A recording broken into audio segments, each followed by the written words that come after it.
Very good morning and welcome to Athavan News.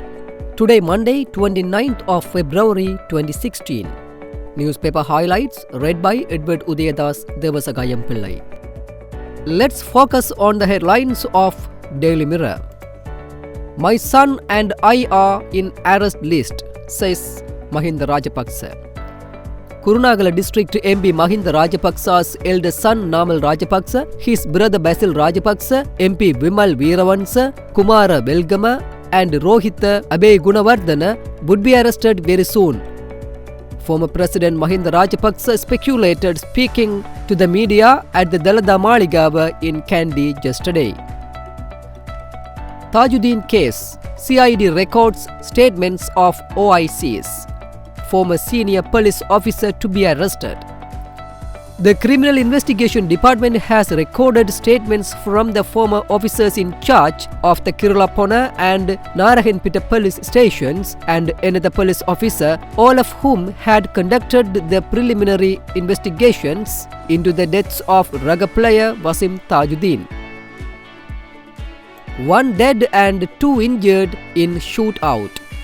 4 arrested over shootout in Kattaragama. 4 individuals were arrested by the Kattaragama police in connection with the shooting incident at Gaminipura in Kattaragama yesterday. Police said a group of individuals had shot at a 3-wheeler when 4 persons, including a woman, were travelling at around 10:30 on Saturday night. Lasanda assassination. 40 military intelligence personnel quizzed. The Criminal Investigation Department has questioned more than 40 military intelligence personnel during the past few weeks in connection with the assassination of Sunday leader editor Lasanda Wickrematunge. Secondly, let's move to Daily News. Separate COP reports on key institutions. AG informed of irregularity in Ratnalanka Avantgarde agreement.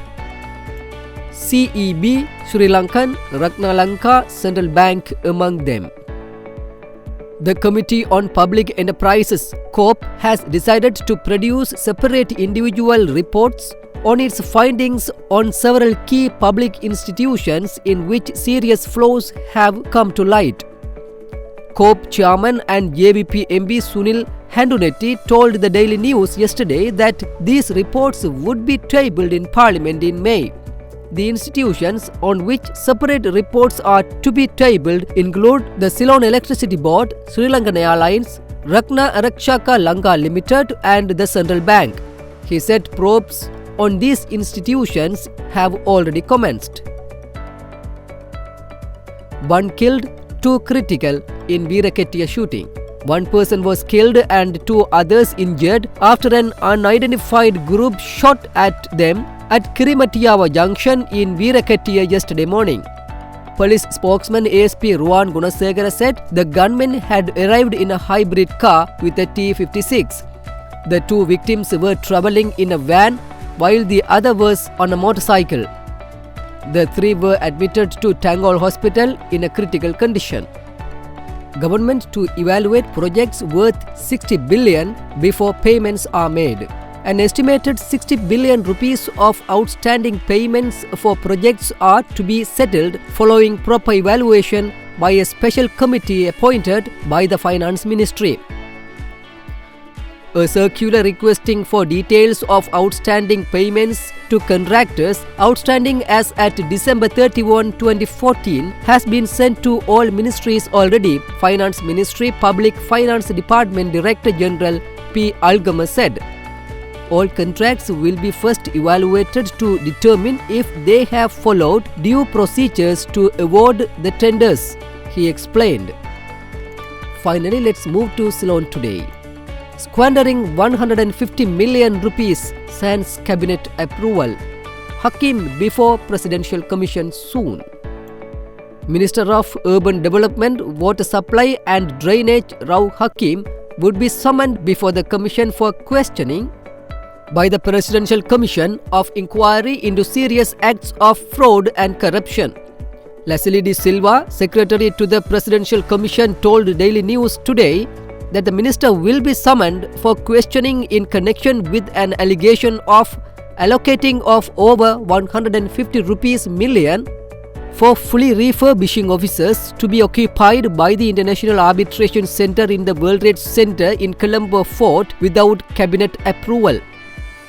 UN Special Rapporteurs to visit Sri Lanka. The United Nations Special Rapporteur Juan Mendes on torture is likely to visit Sri Lanka this year, it was reported. According to the Sri Lanka director at the International Crisis Group, Alan Keenan, Special Rapporteur Mendes may visit Sri Lanka in the near future and before September. Great to hear Juan Mendes will be visiting Sri Lanka soon and offering his expert analysis and advice to government, Keenan said in a Twitter post. Juan Mendes was special advisor to the prosecutor of the International Criminal Court. Harisnavi rape and murder, suspect remanded. An individual suspected to be involved in the rape case of 13-year-old Harisnavi Gangadharan in Vavuniya was produced before the Vavuniya magistrate on Friday and was remanded till 14 March by the Vavuniya magistrate TLF Manaf. With that, let us come to an end of today's paper highlights. We will come with more news tomorrow morning. Thanks for listening to Athavan News.